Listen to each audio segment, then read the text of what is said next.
missed. Yeah, you saw me reach for my glasses on my head when they were here. And that's because that drink I drank is a great drink. Good job, Bernie. That's a good drink. Oh, wow, we did everybody. All right, ladies and gentlemen, please welcome to the stage. If you're missing a lighter at home, out in the field, you turn, you're like, what motherfucker ripped off my lighters? Probably somebody I knew. Here's how you solve that problem, and so much more. The one, the only, Auntie Bobo, a minister at the Tabernacle of Hedonism, ladies and gentlemen, a deacon, an official deacon as of 2 weeks ago of the Tabernacle of Hedonism. Give Auntie Bobo a round of applause.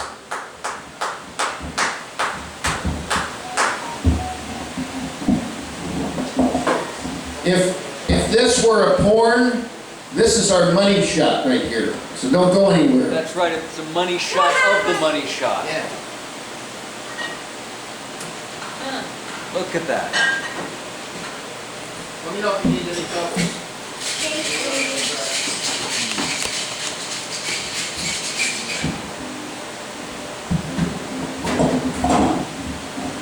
Hi, y'all. I am Auntie Bobo, the Natural Light Queen.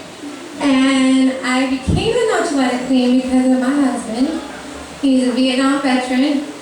And he is named Wild Bill. And we've been separated for like 13 years, but now we've lived together for 2 because of finances. And he was stealing all my lighters.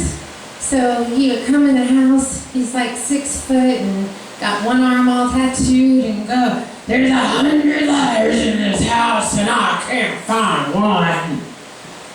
And like I bought 4 NASCAR lighters and they disappeared the next day. And you know what it was like NASCAR. So I started attaching shit to them. The first thing I attached was a chopstick. He ripped that off and threw it in the fireplace. But I started attaching all kinds of shit. Like this. The very first day I started slinging nacho lighters, I sold a butcher knife like this for $35 to a man who lived in his van down by the river. And what these are unstealable lighters. It's nachos. It's mine or whoever I sold it to. You're also welcome to make your own nacho lighters. But you know, I don't often tell Bill's stories just straight out. And I found a bag of his in his room. And I just had to bring it here. Have any of y'all ever heard of UMF of America? No. This is a kind of trollish looking man, his finger right up his nose, and then shit dripping out of it. Like the motherfuckers of Chris? Yes! All right. Yes! Very good! Very good!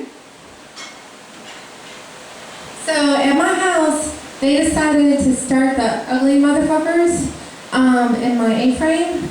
That was their, what do you call it, clubhouse? Yeah, and this is one of their shirts. So, it says the Ugly Stains, Alaska. Now, have any of y'all ever lived in a small town where, like, you couldn't get out, so, like, everybody knew everybody? Haines is 2,000 people.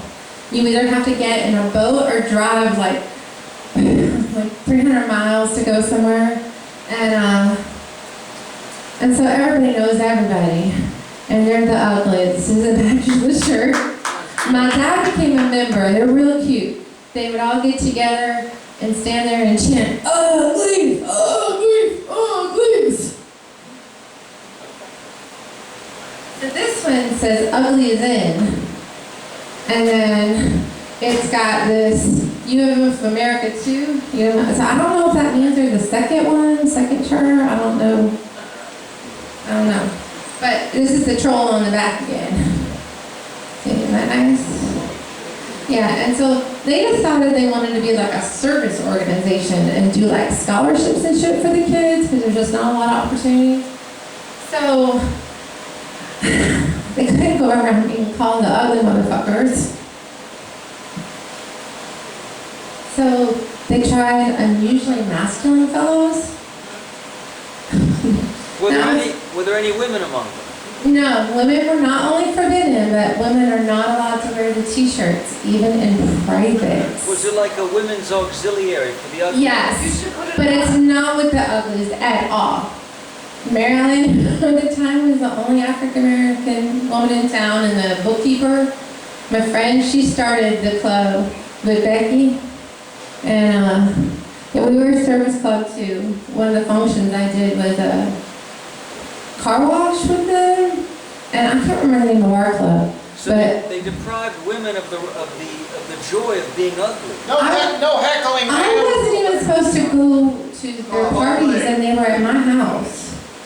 Yeah, we used to fight, so I'm much more reminiscent now that it's been a really fucking long time.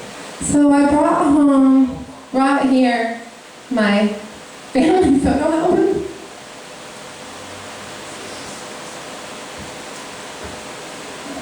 My God, this show is good.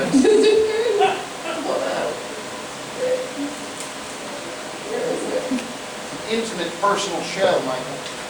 I agree. Oh, here it is, okay.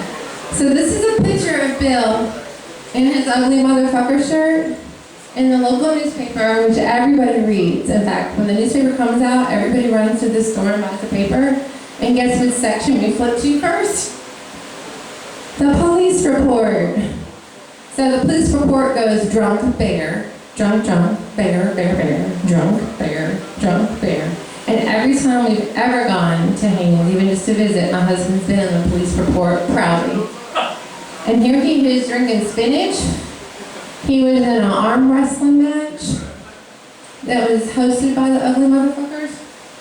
And I was at home with our newborn son, and I listened to it on the radio. That's how big of an event this was. And I think it was like in September, so it was already cold. And they're busy chanting, "Wolf, wolf, wolf, wolf," because that's my son. This one starts with lucky or unlucky, you decide. And then this was a tree fell down. He was out there cleaning the ice off of our car, and the tree fell on him and knocked him unconscious and totaled the car. So we went ahead and drove it to the bar because we wanted to go to the bar.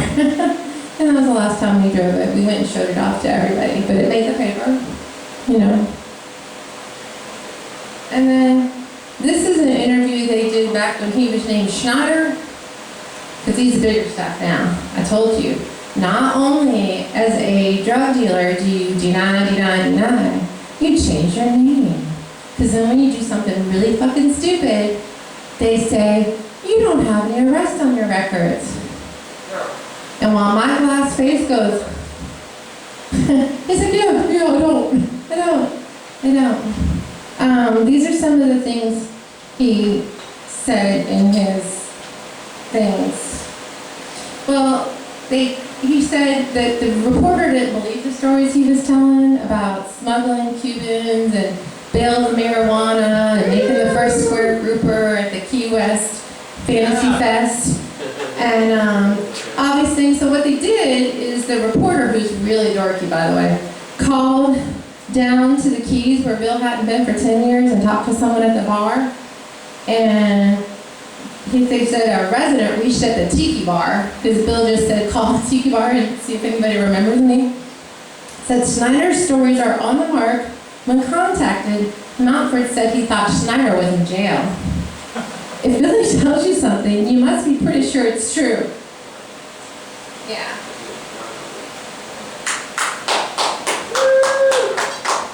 On another trip, he jumped in the water after a ray he harpooned and dragged a half mile and was able to attach the line to his boat.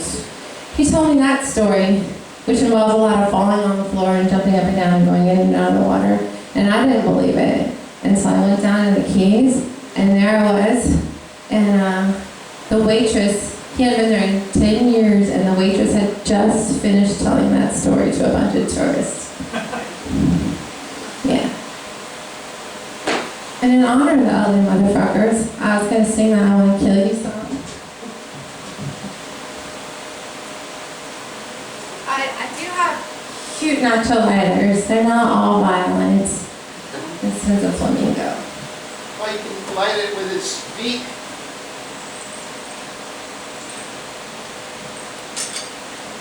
It's its wing. Oh, its wing, You okay. could light its beak with it. We're not It's really scary. Got all those up for me. Alright, so this is a song I wrote Come in the front row, everybody. about the Tabernacle. Glad my dad is sure. Oh, I'm gonna have to fix that. And you're welcome to join in. It's a very simple song. And it goes like this. I wanna kill you. Oh, I wanna kill you. Yeah, I wanna kill you. Oh, and you and you and you too. I wanna kill you. Oh, I wanna kill you. Yeah, and I might not make it quick, 'cause if you tell that joke, I'm gonna slit your throat, and that'll be the end of it. Yeah, I wanna kill you. Oh, I wanna kill you. Yeah, and if you don't like what I do, I'm gonna jump on stage and yell, fuck you! Yeah! Fuck you! Da-da-da, fuck you!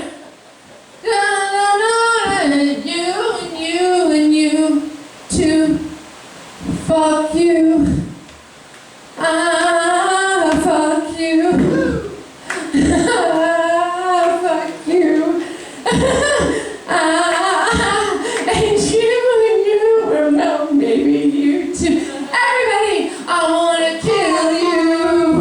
Oh, I wanna kill you. Yeah, I wanna kill you. Oh, and you, and well, maybe you too. Rocky Bobo, everybody. And yeah, I usually collect the contributions. And I know we're gonna fucking rock it tonight. What's a little dead tonight on the Well, contribution scale? we are 523. We went over 500. This is for our fundraising for our church, for our movie that we're trying to make about the Tabernacle of Hedonism, featuring my muse for that song, Cowboy. And I'm hoping to get it covered up so where the tangerine ate through the giant joint, we can maybe get that filled in. So that would only take like $120. So I'm gonna pass around my shoe, and if anybody has anything, we do accept change, drugs. We do accept condoms, although I just don't know about using them. What do you think, Tom? What are your feelings on condoms from the Tabernacle collection bin?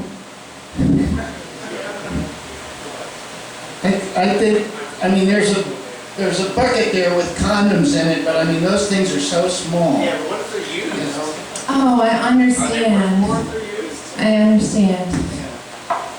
You get the $10 hefty stretch bag, you can get that on there, and that works great. That's what I use.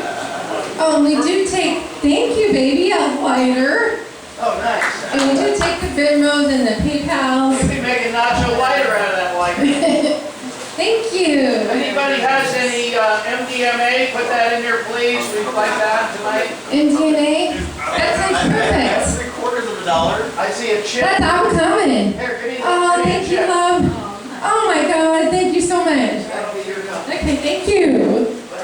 I have $0.75. Oh, okay, I think that's legal. Oh my God, oh, We'll let Tom fight it out in the bank. That's how he is. Oh, he's alive. He's right. Nice. Okay, Tom, She's like a little statue. I love you. I love you. Thank you very much. Give her a round of applause, ladies and gentlemen. I'm a little disappointed. I thought Cowboy would be here.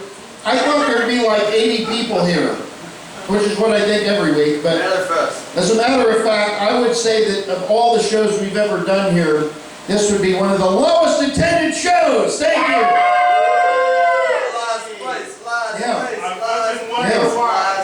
Yeah, Daryl's not going to make the rent, I don't think, unless you all start drinking pretty quickly. You ought to tip him very well. I'm eating these things. Daryl gave me one of these. These are delicious, whatever these are. Chips for everybody? Come on now. That's not my job. It's free to get in, all right?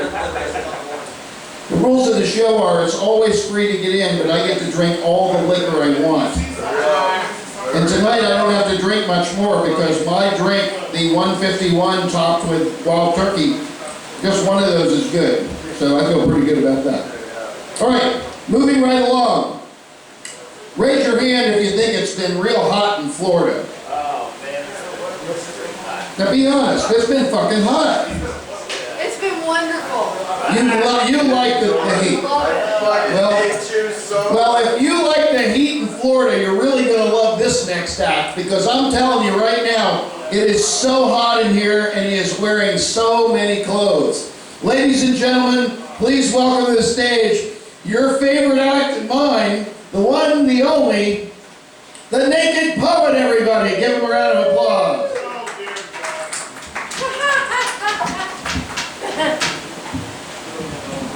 The Naked Poet. Where have you been? What have you been up to? What